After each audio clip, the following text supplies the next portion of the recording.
What's up, everybody? Welcome to Buzzworthy TV, and I'm your girl, Lady T. And today we are talking love and hip hop New York, y'all. So let's get into it. Now, yesterday was the season premiere, so basically we're just getting introduced to the cast. So nothing much really happened. But I got a poem to pick with you, Mona Scott Young, aka Pippin. Look, the reason why New York is not doing as well as the other Love and Hip Hop franchises is because you keep switching up the damn cast. Every time we get used to somebody, you switching them up. I'm like, what the fuck happened to Chink? What the fuck happened to Chrissy? What the fuck happened to Jolly Blaze? Shoot, Diamond Strawberry. Now, don't get it twisted. I'm glad Diamond Strawberry went home to her kid, hopefully, instead of just chasing around some dick. I'm glad about that. But I'm just saying, every time we get used to someone, you always changing up the cast. So we got a whole bunch of new folks. So, like I said, it wasn't much going on this episode, so I'ma just talk about this episode basically character by character. Because again, the story has not popped off yet. So let's get into it, y'all. Alright, let's talk about my girl Remy Ma. She opens up, she hitting the stage. She just served 6 years, 5 months, and 2 days, 2 hours, and 39 seconds, okay, in prison for altercation with one of her supposed friends, aka her supposed friend stole some money from her and she stabbed that ass. That's what happened. You do not mess with Remy Ma, and you sure don't think you can steal from her. But anyway, she's been out of jail a year, and she's just really trying to get her career off the ground. And she's madly in love with her husband, Papoose. He's a fellow rapper. They got married over the phone while she was in jail. And they're just really trying to get their life back together. He's doing his best to make sure that she stays out of trouble. And, they're trying to get, like I said, her career back off. Her career back on top. And, her thing is she want to work, but she don't want to feel like she confined because he's always trying to tell her what to do. And she was like, hell, I feel like I'm still in jail with you always, telling me what to do and how to do it. And so later on, he tells her, hey, remember you said you wanted your life back? He gives her a gift for her first year anniversary being out of jail. And it's some baby dolls. And he says he wants to have a baby. Because she has a child and he has 3 kids, but they don't have any children together. And she tells him, you know what? I really do want to focus on my career. I really do want to be able to enjoy my life before I'm settled down with any more children. But I'll meet you halfway. Let's have the wedding of our dreams first, and then next year we'll focus on the baby. So he was happy and supportive about that. And, actually at the end, he takes her to this beautiful castle, y'all.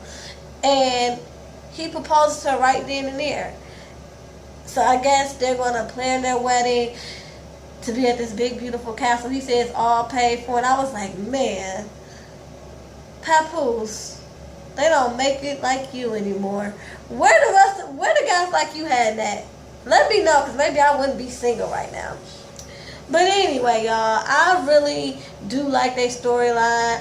I really do like how, as of right now, they're not letting this show tarnish what they have. And I hope they continue to just love each other and just get this money. I want Remy to win, okay? I want her to come out and I want her to win. So I'm all for it. Maybe this could be another example of, black love, where we can just see how people just hold each other down instead of a nigga always trying to get over or a chick just trying to get over, you know? So anyway, then we move on to another favorite couple of mine, Yandy and Mendeecees. Okay, now Yandy is still living in, newlywed bliss. They had their children and everything, and they live in a condo, and she was telling Mendeecees, like, you know what? It's time for us to get, a bigger place to live. And he's like, we need to slow down on that because I signed this plea, and I don't want to be going to jail, leave you with all the responsibility of a house. So we don't need to be thinking about no house right now. And she just wants to live in La La Land and act like this is not happening.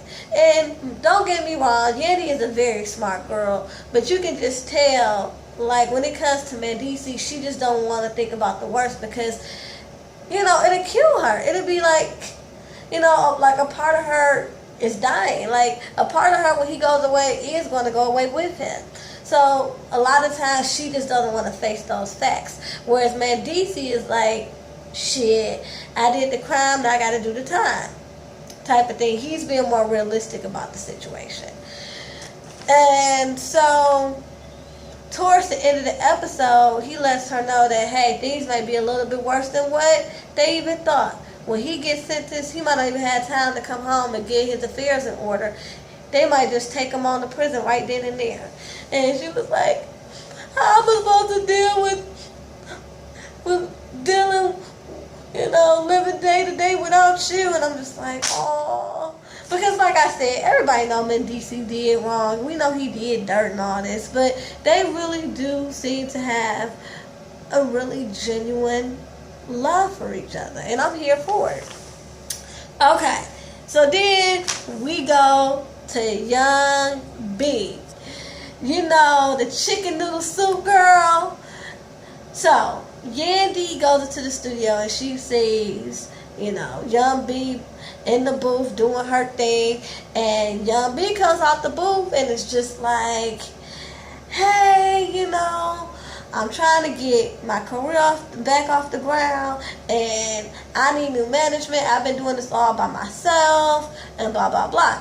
And so Yandy's like, that's all good and everything, but before I take you on as a client, I need to know why you've been gone for 9 years. You had a hit on your hands and then you just disappeared. So let me know what's going on. And she lets Yandy know, like, hey, basically, right before Chicken Noodle Soup came out, my brother was my biggest cheerleader.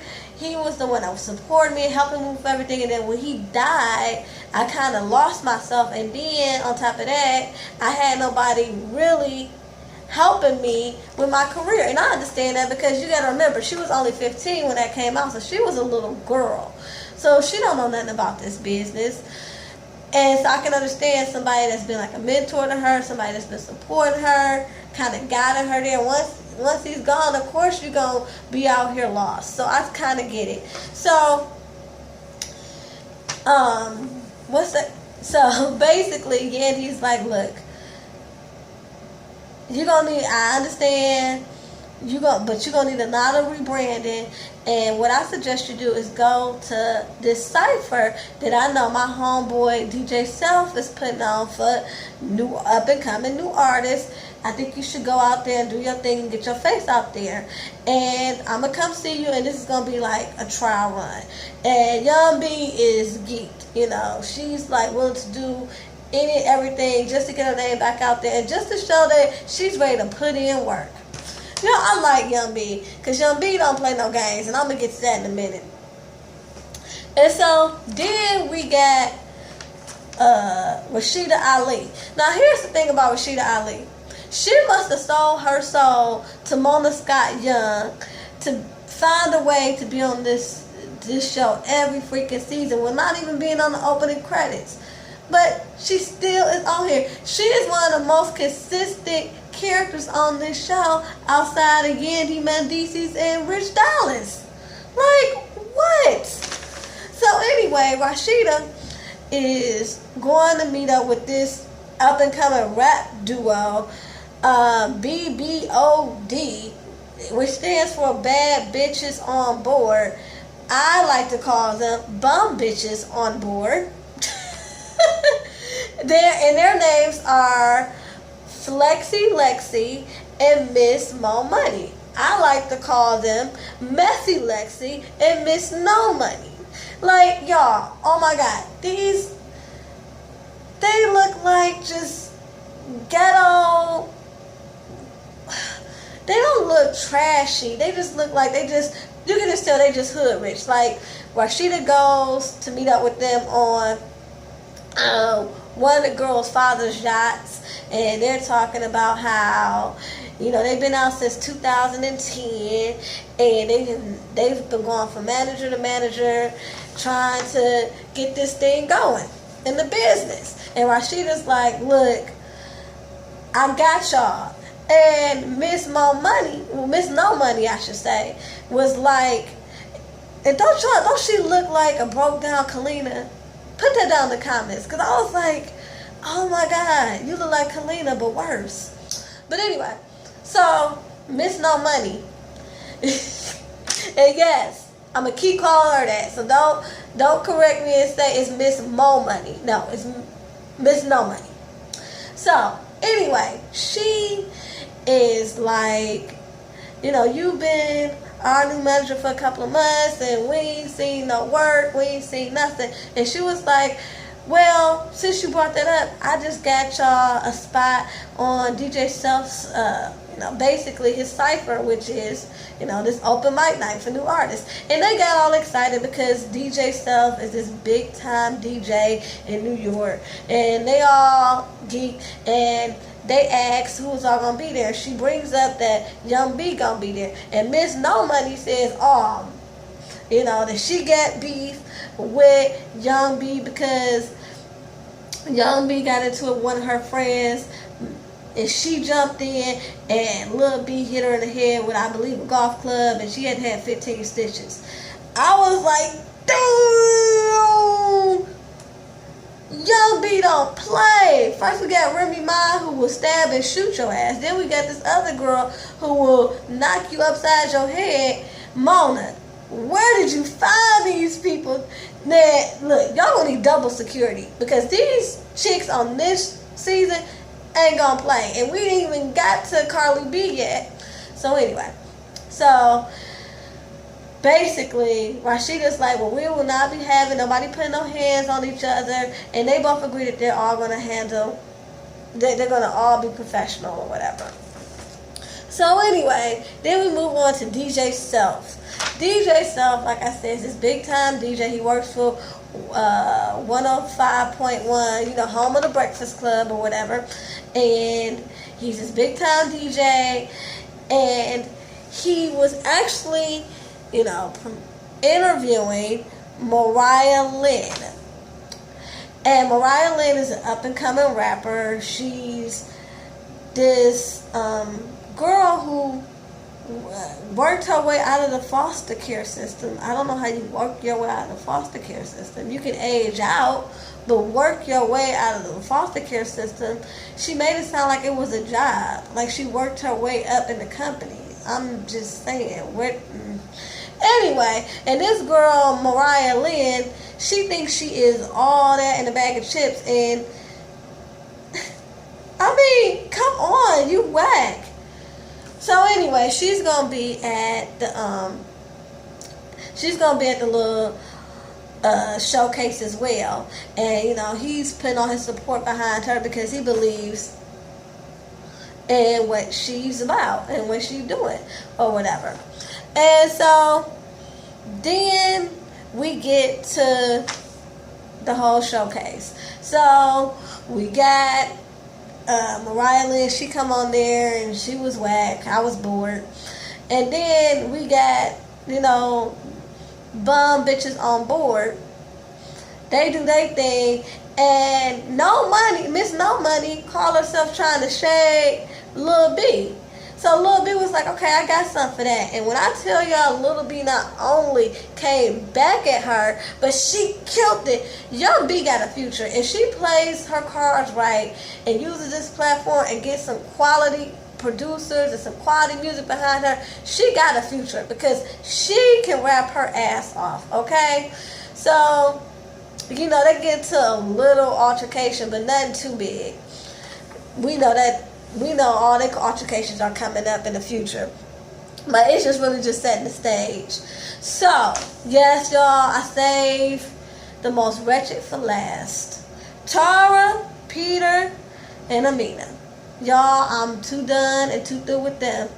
So, in the beginning of the episode, we see Peter Gunn sleeping on a damn floor.